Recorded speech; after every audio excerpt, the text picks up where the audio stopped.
Staffordshire Terriers are one of the most popular dog breeds in Australia, and there are thousands in family homes around Victoria. But under new laws introduced this week to try and stamp out Pit Bull Terriers, some owners are worried the Staffy could also be considered a dangerous breed, as Danny Morgan reports. Carolee Elso couldn't help herself when she spotted Monty at the Lost Dogs home 5 years ago. Yeah, it's over there, see, not real bright. He was crying because, these bull breeds don't go well. They're very people-oriented. They are, geared towards people, and he was very upset. So I went and spoke to him, and the rest was history. I went back and got him. The problem for Monty is that despite being registered, he's a crossbreed with no pedigree papers and roughly fits the description of an American Pit Bull Terrier in the state government's new guidelines.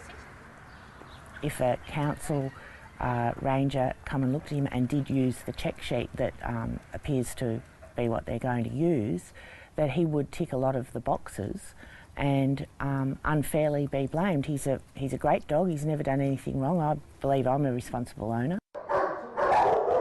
The government says the guidelines will help councils identify potentially dangerous dogs that need to be kept under strict conditions. The unregistered pit bull cross that killed 4-year-old Ayan Chol in her St Albans home last month is the type of animal being targeted. My view would be that if it quacks like a duck, if it swims like a duck, it is a duck. So if it fits the description of a pit bull type dog, if it is not registered as a restricted breed, it will be put down.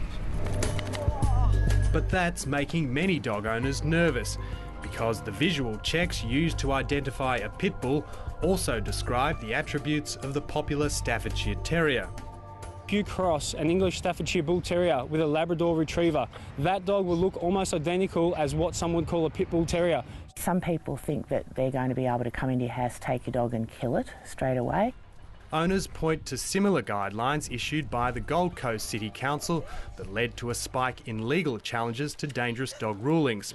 But the new standards have been welcomed by the Brimbank City Council, which includes St Albans, where Ayan Chol lived. It's just tragic.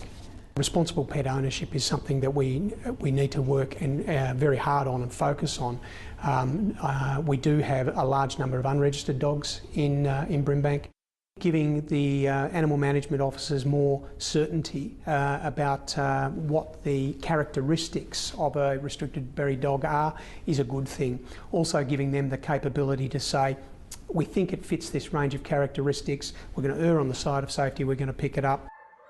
If a restricted breed dog is found to be unregistered, councils have the power to put them down immediately. Nick Foer says under the new guidelines, owners who do the right thing and register their dogs shouldn't worry about losing them. In no way does that diminish the appeal rights of residents that believe that their family pet, who they think is a reasonable family pet that is registered, they have appeal rights against our declaration of something as a restricted breed. Is it? But a restricted breed stamp would force Carolee Elso to house Monty in a cage and muzzle him in public. I don't think that people should have to go to those lengths for a dog that's done nothing wrong. I think they need to totally turn around and get away from the breed-specific legislation, and the real problem is the owners and how they treat their dogs, train their dogs. Graham Smith from the Lost Dogs home disagrees. He says pit bulls and others on the restricted breeds list are there for good reason. I think there are some dogs that are bad, and I think in the case of the Pit Bull Terrier, I don't think we should give them any chances whatsoever. I think they're dangerous. They're dangerous to the community. Something had to happen. You can't have a young kiddie being killed in her own home by a dog, a pit bull type dog, and for nothing to happen.